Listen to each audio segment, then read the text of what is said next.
du Bénin debout. Je m'engage. Je m'engage. À être si fort. À être si fort. Que rien ne peut perturber ma paix intérieure.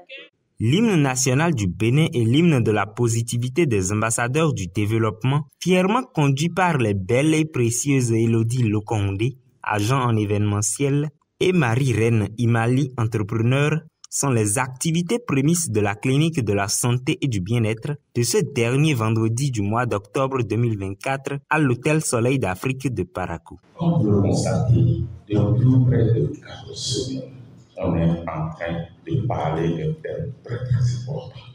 Et c'est sur la santé, c'est primordial. Alors, je vais vous demander, nous-mêmes, de faire l'effort d'être tout oui, d'écouter, afin d'internaliser, de retenir tout ce qu'il nous faut pour être heureux chez nous, de nous faire en sorte que notre entourage immédiat soit totalement heureux avec nous.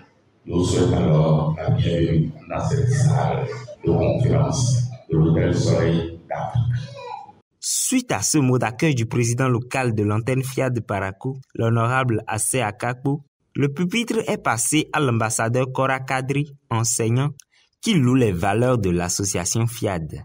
Le FIAD est une merveilleuse association qui met au cœur de ses activités le développement de l'homme grand H, bien sûr. C'est ça la première raison pour laquelle j'aime le FIAD. Avec le FIAD, j'expérimente quotidiennement le bien-être, la joie de vivre, la paix intérieure. Lorsque vous adhérez à FIAD, vous bénéficiez d'un accompagnement sur mesure. Vous bénéficiez des formations, des solutions, des conseils qui vraiment répondent à vos besoins.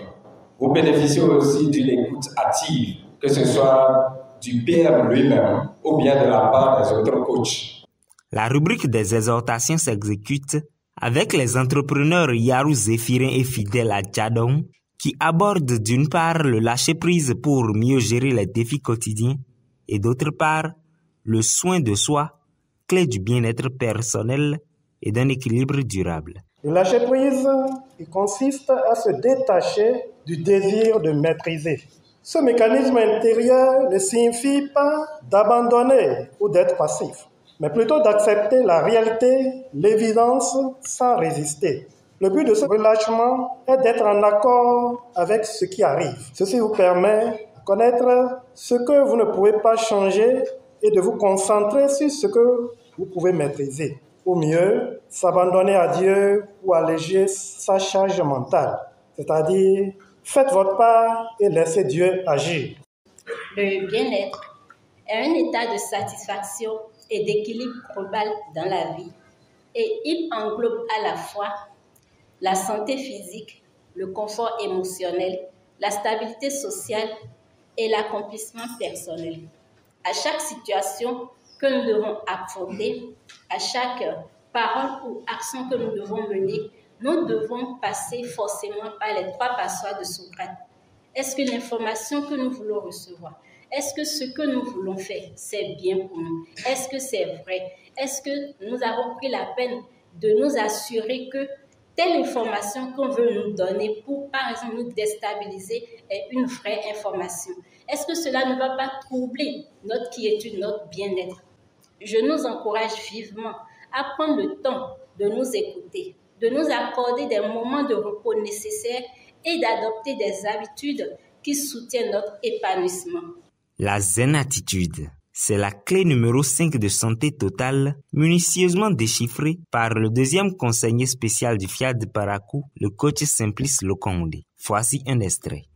Chers privilégiés de Dieu, la zen attitude, en réalité, c'est tout simplement le comportement ou l'attitude de quelqu'un qui part du principe que tout le monde est bon et que tout ce qu'un individu lui dit, ou du moins tout ce qui vient d'un individu est absolument bon.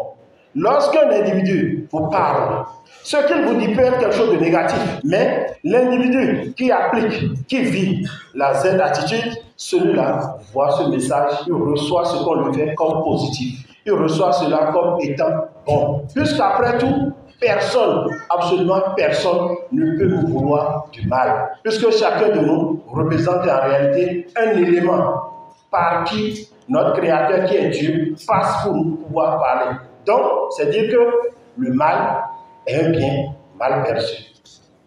Chers amis, chacun de nous doit pouvoir vivre la zen attitude pour pouvoir vivre heureux. Parce que, après tout, ce comportement qu'on nous demande d'appliquer, c'est elle qui, en réalité, elle constitue une base, une bonne dose de positivité. Et c'est elle qui constitue en réalité un anti-choc qui nous permet de pouvoir résister contre les agressions.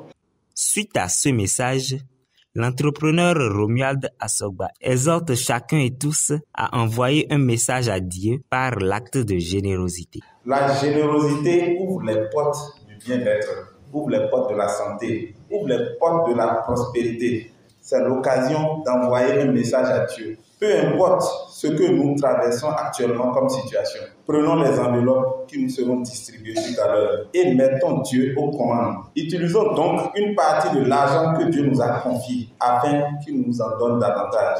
Pour vibrer à la bonne fréquence, ils se joignent au forestier Francis Zamba pour l'installation du nouveau logiciel de programmation. Dieu m'aime, Dieu a confiance en moi, Dieu est fier de moi.